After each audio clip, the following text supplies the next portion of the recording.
ಬೆಂಗಳೂರಿನಲ್ಲಿ ಒಂಟಿ ಮಹಿಳೆಯ ಭೀಕರ ಕೊಲೆ ಪ್ರಕರಣಕ್ಕೆ ಒಂದಲ್ಲ ಒಂದು ಟ್ವಿಸ್ಟ್ ಈಗ ಲಭಿಸ್ತಾ ಇದೆ. ಈ ಪ್ರಕರಣ ಬೆಚ್ಚಿ ಬೀಳಿಸುವಂತಿದೆ. ಮಹಾಲಕ್ಷ್ಮಿ ಹತ್ಯೆಯ ಮತ್ತೊಂದು ರಹಸ್ಯ. ದೆಹಲಿಯ ಶ್ರದ್ಧಾ ವಾಕರ್ ಹತ್ಯೆಯನ್ನು ನೆನಪಿಸುವಂತಹ ಹತ್ಯೆ ಬೆಂಗಳೂರಿನ ವೈಯಾಲಿ ಕಾವಲ್ನಲ್ಲಿ. ಕೊಲೆ ಆರೋಪಿಯನ್ನು ಈಗ ಪೊಲೀಸರು ಪತ್ತೆ ಹಚ್ಚೋದೆ ಸದ್ಯಕ್ಕೆ ಪೊಲೀಸರಿಗೆ ಅತಿ ದೊಡ್ಡ ತಲೆನೋವು. ಖಾಕಿ ತನಿಖೆಯ ವೇಳೆ ಒಂದೊಂದೇ ಸ್ಫೋಟಕ ವಿಚಾರಗಳು ಬಯಲಾಗ್ತಾ ಇವೆ. ಇನ್ಸ್ಟಾಗ್ರಾಂನಲ್ಲಿ ಆಕ್ಟಿವ್ ಆಗಿದ್ಲು ಈ ಮೃತ ಮಹಿಳೆ ಮಹಾಲಕ್ಷ್ಮಿ. ಇನ್ಸ್ಟಾಗ್ರಾಂನಲ್ಲಿ ಬೇರೆ ಬೇರೆ ಅಕೌಂಟ್ಗಳನ್ನು ಈಕೆ ಹೊಂದಿದ್ಲು ಅನ್ನುವ ಮಾಹಿತಿ, ಹಲವರ ಜೊತೆ ಇನ್ಸ್ಟಾಗ್ರಾಂನಲ್ಲಿ ಈಕೆ ಮೆಸೇಜ್ ಮಾಡ್ತಾ ಇದ್ಲು ಅನ್ನುವಂಥ ಮಾಹಿತಿ ಕೂಡ ಇದೆ. ಇನ್ಸ್ಟಾಗ್ರಾಂ ಸ್ನೇಹಿತರ ಮೇಲೆ ಈಗ ಪೊಲೀಸರು ಕಣ್ಣಿಟ್ಟಿದ್ದಾರೆ. ಬೆಂಗಳೂರಿನಲ್ಲಿ ಈ ಒಂಟಿ ಮಹಿಳೆ ಹಲವು ಇನ್ಸ್ಟಾಗ್ರಾಮ್ ಅಕೌಂಟ್ಗಳನ್ನು ಹೊಂದಿದ್ಲು. ಬೇರೆ ಬೇರೆ ಅಕೌಂಟ್ಗಳಿಂದ ಬೇರೆ ಬೇರೆಯವರಿಗೆ ಮೆಸೇಜ್ ಮಾಡ್ತಾ ಇದ್ಲಾ ಅನ್ನುವ ಪ್ರಶ್ನೆಗಳು ಈಗ ತನಿಖೆಯಲ್ಲಿ ಹುಟ್ಟುಕೊಂಡಿದೆ.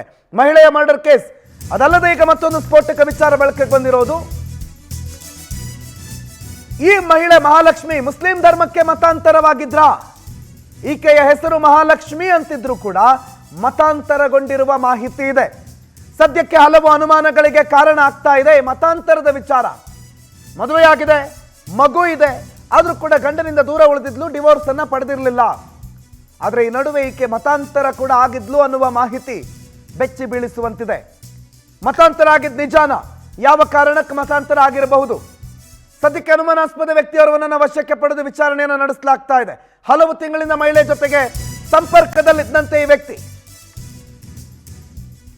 ಮಹಿಳೆಯ ಜೊತೆಗೆ ನಿಕಟ ಸಂಪರ್ಕವನ್ನ ಹೊಂದಿದ್ದ ಒಬ್ಬ ವ್ಯಕ್ತಿ, ಅನುಮಾನಾಸ್ಪದವಾಗಿ ಕಾಣಿಸಿಕೊಂಡಿದ್ದ ವ್ಯಕ್ತಿಯನ್ನ ವಶಕ್ಕೆ ಪಡೆದು ಈಗ ಪೊಲೀಸರು ವಿಚಾರಣೆಯನ್ನ ಆರಂಭ ಮಾಡಿದ್ದಾರೆ. ಮಹಿಳೆಯ ಮೊಬೈಲು, ಇನ್ಸ್ಟಾ ಅಕೌಂಟ್ಗಳನ್ನು ಪರಿಶೀಲನೆ ಮಾಡ್ತಿದ್ದಾರೆ.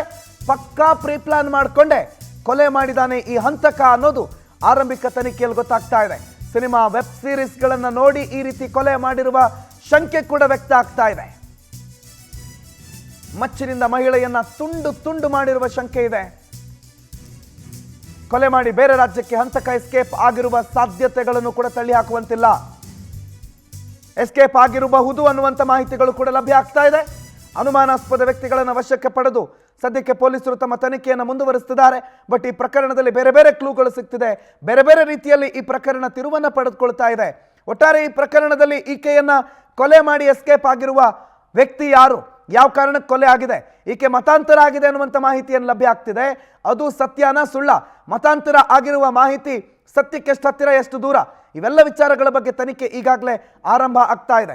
ಹಾಗಾದ್ರೆ ಅಷ್ಟಕ್ಕೂ ಕೊಲೆ ಯಾಕಾಯ್ತು, ಯಾವ ಕಾರಣಕ್ಕೆ ಈಕೆಯ ಮರ್ಡರ್ ಆಗಿರೋದು ಅನ್ನೋದು ಕೂಡ ಈಗ ಪೊಲೀಸರಿಗೆ ಕಾಡ್ತಾ ಇರುವ ಯಕ್ಷ ಪ್ರಶ್ನೆ.